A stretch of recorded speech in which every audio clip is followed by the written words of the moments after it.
مجھے یاد آیا حضرت حکیم الامت مولانا اشرف علی صاحب تھانوی قدس اللہ تعالی سرہ کی بات یاد آئی. وہ فرماتے ہیں کہ ہماری مثال ایسی ہے جیسے آپ نے سنا ہوگا ایک صاحب تھے اشعب طماع. اشعب نام تھا، لالچی ہونے میں مشہور تھے، لالچی ہونے میں ضرب المثل تھے. خطیب بغدادی نے تاریخ بغداد کے اندر ان کے بہت سے واقعات لکھے ہیں جس سے معلوم ہوتا ہے کہ شاید حقیقی شخصیت تھی، ویسے ہی افسانوی شخصیت نہیں تھی. اسی میں واقعات میں اس کی لالچ کے واقعات میں یہ لکھا ہے کہ ایک مرتبہ اس کا گزر ہوا کسی برتن بنانے والے کے پاس، تو وہ تھال بنا رہے تھے لوگ، پیتل یا لوہے وغیرہ کسی چیز کے تھال بنا رہے تھے. تو جب اس کے پاس سے گزرے وہ اشعب، تو ان سے کہا بھئی یہ تھال چھوٹے چھوٹے بنا رہے ہو، بڑے بناؤ. اس نے کہا بھئی آپ سے کیا تعلق، بڑے بنانے سے کیا حاصل؟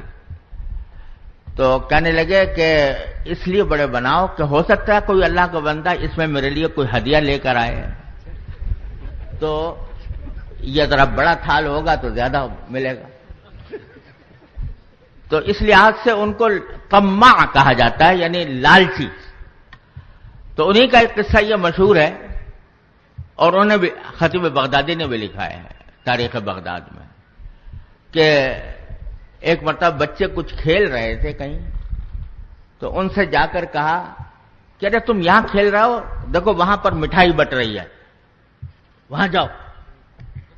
حالانکہ کوئی مٹھائی نہیں بٹ رہی تھی، ویسے ہی ان سے کہا کہ تم یہاں کھیل رہے ہو، ادھر مٹھائی بٹ رہی ہے، وہاں جاؤ.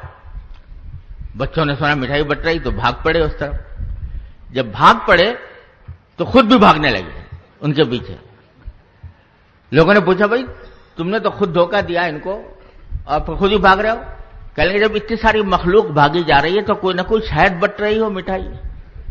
اتنی ساری مخلوق بھاگی جا رہی ہے تو میں احتمال ہے کہ یہ بلا وجہ تو نہیں بھاگ رہے ہوں گے، لہذا میں بھی اسی کے پیچھے بھاگ رہا ہوں.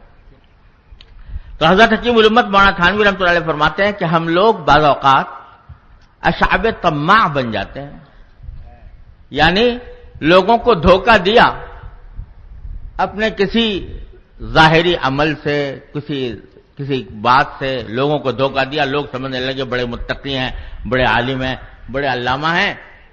اور جب لوگ تعریف کرنے لگے تو کہا کہ بھئی یہ ساری مخلوق جو تعریف کر رہی ہے تو پھر کچھ نہ کچھ تو ہوگا میرے اندر ضرور، جس کی وجہ سے میں یہ اتنی ساری مخلوق میری طرف رجوع کر رہی ہے.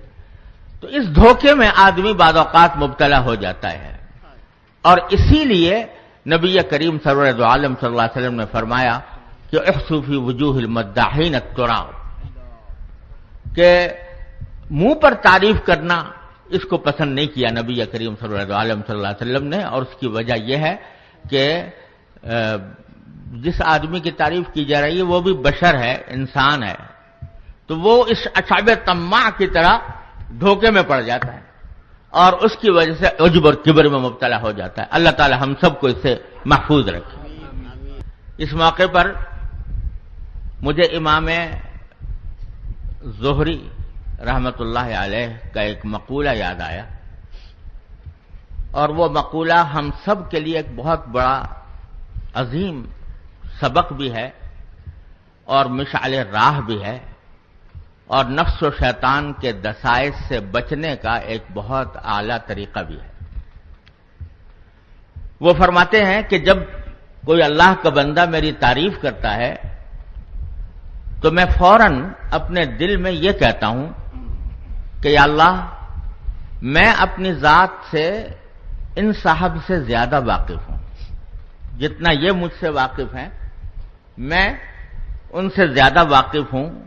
یعنی اپنے عیوب کو بھی میں جانتا ہوں، ان حضرات کے سامنے تو عیوب آئے نہیں، میں اپنے عیوب سے بھی واقف ہوں. تو میں اپنے آپ سے ان سے زیادہ واقف ہوں، اور اے اللہ آپ مجھ سے زیادہ واقف ہیں. تو اے اللہ مجھے ان حضرات نے جو حسن ظن قائم فرمایا ہے اس کی وجہ سے مجھے کسی دھوکے میں پڑنے سے بچائیے.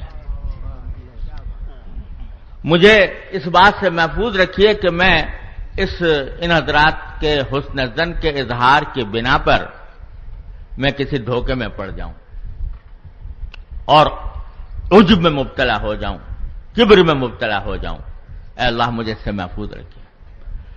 عظیم سبق دیا، ہم سب کو یہ واقعہ پیش آتا ہے، تقریر ہو یا تحریر ہو، وعظ ہو یا خطابت ہو، جب آدمی اس سے فارغ ہوتا ہے تو بسا اوقات لوگ اس کی تعریفیں کرتے ہیں، آپ نے بہت اچھا بیان کیا، آپ نے بہت اچھی کتاب لکھی، آپ نے بہت اچھا مقالہ لکھا۔